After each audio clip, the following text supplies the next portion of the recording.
المعز عزت دینے والے اور المذل ذلت دینے والے، یہ اللہ کا نام ہے. تو المعز عزت اور المذل ذلت دینے والے. تو یہ اللہ کا اتنا خوبصورت اور اتنا پیارا نام ہے، اور اللہ رب العزت اپنے نام میں کامل اور مکمل اور اکمل ہے. جیسے بعض مرتبہ انسان کہتا ہے نا کہ میں نے اس کو اچھا ذلیل کرنا ہے، میں تو اس کو اچھا بتاؤں گی، ذلیل کر کے رکھوں گی. تو ہم کسی کو ذلیل کر سکتے ہیں؟ یہ جملہ بولنا ہی ہمارے لیے شرم کی بات ہے، بلکہ اللہ سے ڈرنے اور خوف کھانے کی بات ہے کہ ہم کون ہوتے ہیں کسی کو ذلیل کرنے والے. ہاں، عزت تو اللہ دیتے ہیں، ذلیل اللہ کرتے ہیں. جیسے ہم نے کہا نا فلاں نے مجھے رسوا کر دیا، تو رسوا کوئی نہیں کر سکتا، یہ تو اللہ ہی رسوا کرتے ہیں. ہم اللہ کی طرف دیکھیں کہ اللہ آپ بہت بڑے ہیں، میں آپ سے ہی امید رکھتی ہوں. تو پھر اللہ اس ذلت کو جو بظاہر ذلت نظر آ رہی ہے ہمیں، اسے اللہ عزت میں بدلنے پر قادر ہے. سمجھ رہے ہیں؟ بس ہمیں خاموشی اختیار کرنے کی ضرورت ہے. تو اللہ ایسی عزت دیتے ہیں کہ ہم سوچ نہیں سکتے. جیسے مثال کے طور پہ کچھ قریش جو تھے، کافر قریش جو تھے مکہ کے، انہوں نے کیا کیا؟ ہمارے نبی صلی اللہ علیہ وسلم کو ہر طرح سے ذلیل اور رسوا کرنے کی نعوذ باللہ کوشش کی، ہے نا. ہمیں ہمارے نبی پہ کئی الزامات لگانے کی کوشش کی، لیکن جس کو اللہ عزت دینا چاہے اسے کوئی ذلیل کر سکتا ہے. جیسا ہم نہیں کہتے جسے اللہ رکھے اسے کون چکھے. ہاں، تو انہوں نے اتنی کوشش کی، لیکن اللہ نے جب عزت دینی چاہیے تو قیامت تک آنے والی انسانیت میں نام روشن ہے نا. کافر بھی کہتا ہے کہ محمد، پیغمبر محمد صلی اللہ علیہ وسلم آئیڈیل ہیں، پیغمبر محمد صلی اللہ علیہ وسلم، ان کی تعریف کافر بھی کرتا ہے، اگرچہ مانتا نہیں ہے دین کو، لیکن تعریف کہے بغیر کافر بھی نہیں رکتا. سمجھ رہے؟ تو ہمارے نبی صلی اللہ علیہ وسلم کے اندر وہ اوصاف تھے، وہ ہمارے نبی کے اندر کوالٹیز تھی، تو یہ اللہ نے عزت دی. فرعون کتنا مال تھا اس کے پاس، ہے نا. اتنا مال تھا نا کہ اپنی داڑھی میں، اس کی اتنی بڑی بڑی داڑھی تھی، وہ اپنی داڑھی میں سونے کے زیور پہنتا تھا، سونا، داڑھی میں سونا لٹکاتا تھا، زیور لٹکاتا تھا. لیکن اللہ نے اسے ذلیل کرنا تھا، تو پھر کیسے ذلیل کیا کہ پانی بھی اسے لینے کے لیے تیار نہیں، سمندر جو ہے وہ بھی نہیں، اور مٹی بھی نہیں، مٹی بھی پھینک دے رہی ہے، نہیں لے رہی ہے اپنے اندر. تو کہا چلو سمندر میں ڈالتے، سمندر بھی پھینک دے رہا ہے باہر. تو ایسا ذلیل کیا اللہ نے کہ آج تک اس کی لاش مصر کے میوزیم میں رکھی ہوئی ہے نا. آج بھی اس کی لاش میوزیم میں رکھی ہے، اور ہر جون کے 13 تاریخ کو بتایا جاتا ہے کہ اس کے میوزیم میں چوہے چھوڑے جاتے ہیں، اس کے جو جس کے اندر وہ لیٹا ہے نا، اس میں وہ چوہے اس کے گوشت کو نوچتے، اس کا گوشت بڑھ جاتا ہے. پھر اس کے اوپر پھر مسالہ وغیرہ لگا کر اسے پٹی باندھ کر پھر دوبارہ رکھتے ہیں. وہ ڈھانچہ نہیں ہے، ہمیں کیا لگ رہا ہے وہ ڈھانچہ ہے خالی، وہ ایسا جیسے لگے گا کوئی شخص سویا ہے، ایسا ہے فرعون. لیکن اللہ نے ذلیل کرنا چاہا تو قیامت تک آنے والے انسانیت کے لیے وہ عبرت بن گیا. سمجھ رہے؟ اور موسیٰ علیہ السلام اللہ نے کیسی عزت دی، فرعون کے محل میں اللہ نے حفاظت بھی کی، اور کیا عزت دی اللہ نے. فرعون نے اسے اپنا بیٹا بنا کر رکھا ہے نا. پھر بعد میں اللہ نے وقت کا نبی بنایا. حضرت یوسف علیہ السلام کو دیکھیں، اللہ نے کیسی عزت دی. بھائیوں نے کیا کیا؟ کنویں میں پھینک دیا، جان لینے کی کوشش کی، مصر کے بازار میں بیچے گئے غلام بن کر. لیکن اللہ نے عزت دینی تھی تو غلامی میں بھی عزت دی، اور پھر اس کے بعد جیل میں ڈالے گئے. ایک آزمائش تھی، آزمائش آتی ہے، لیکن اس آزمائش سے کیسے نکلے؟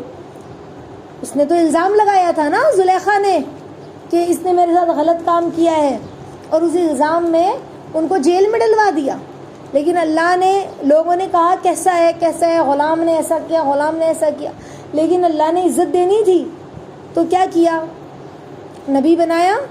اور صرف یہی نہیں بلکہ وقت کے بادشاہ کے خواب کو انہوں نے بتلایا. اس نے جو خواب دیکھا تھا بہت بڑا قصہ ہے، اور بادشاہ نے کہا ہاں یہی میرے خواب کی تعبیر ہے. کیونکہ وقت کا بادشاہ اکثر جو خواب دیکھتا ہے وہ اس کی کوئی نہ کوئی زبردست تعبیر ہوتی ہے. کوئی بھی بادشاہ ہو، چاہے کافر ہو، چاہے مسلم ہو، چاہے ہندو ہو، تو خواب اگر دیکھے تو اس کی کوئی نہ کوئی تعبیر ہوتی ہے اکثر.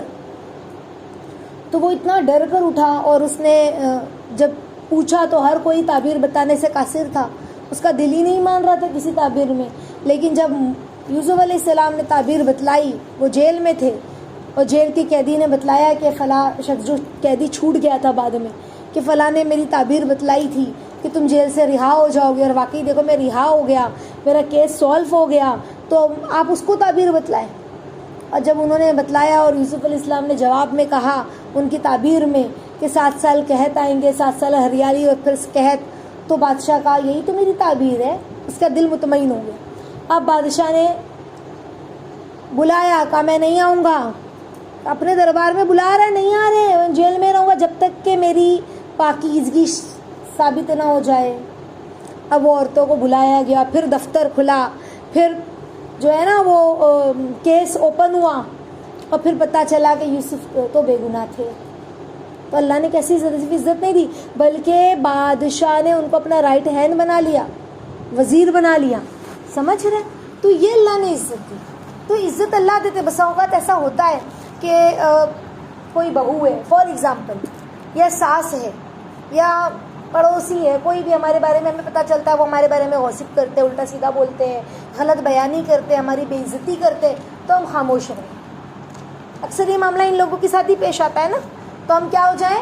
خاموش ہو جائیں، ہے نا۔ چچی ہے، پھوپھی ہے، خالہ ہے، بسا اوقات کوئی ایسی بات لوگوں کے سامنے ہمارے بارے میں بولتے ہیں کہ ہمیں جب معلوم پڑتا ہے تو ہمیں برا لگتا ہے کہ ہمارے بارے میں ایسی بات کہی ہماری، لیکن ہم خاموش۔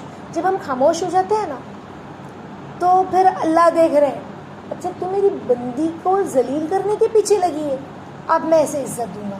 بظاہر تو ہمیں ذلت نظر آ رہی ہے کہ لوگ ہمیں آ کے بول رہے ہیں اس نے ایسا کی، اس نے ایسا کی، اس نے ایسا کی، لیکن پھر ایک وقت آتا ہے کہ اس ذلت کو اللہ عزت میں بدلتے ہیں۔